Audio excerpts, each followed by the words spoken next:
Me preguntaron si yo tenía 5 minutos.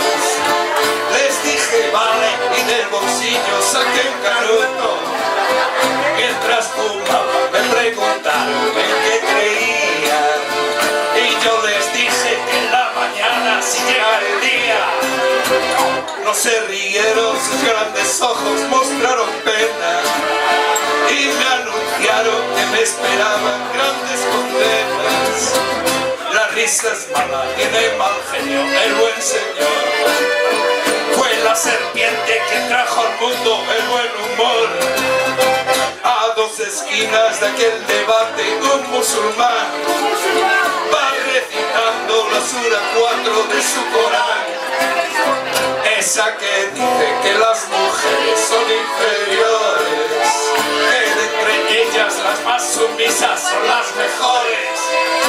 Y nos vio a los 3 hablando de Dios, que si está no está. Pido perro infiel, has de saber que solo es grande Alá.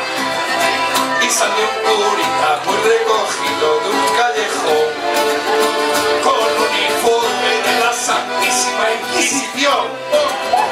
Disimulando se echaba un trago para celebrar que acabó la misa y leyó San Pablo sin tropezar.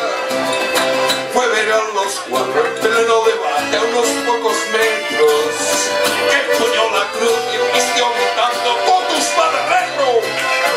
Quise poner pal medio por decir que me daba igual. Si Dios se llama Buda, Manitú o Jehová, no debí decirlo de sus labios vi que salía espuma. Y al grito de hereje fueron a por mí los 4 a 1. Intenté correr pero tropecé, iba a colocar. En un instante vi mi vida pasar para el otro lado. Iban a darme ya con el Corán la extrema unción, cuando de pronto cayó un piano y nos aplastó. Si fue milagro, no fue milagro, yo no lo sé. Pero agradecí su última canción al piano aquel. Yo que pensaba, hoy no es mi día, me van a bautizar. No pedí nada, fue culpa suya por molestar. Y créanme gente que hubo ruido, nadie salió. No hubo curioso, no hubo preguntas, nadie lloró. Solo un patán con aires de Tarzán se aproximó.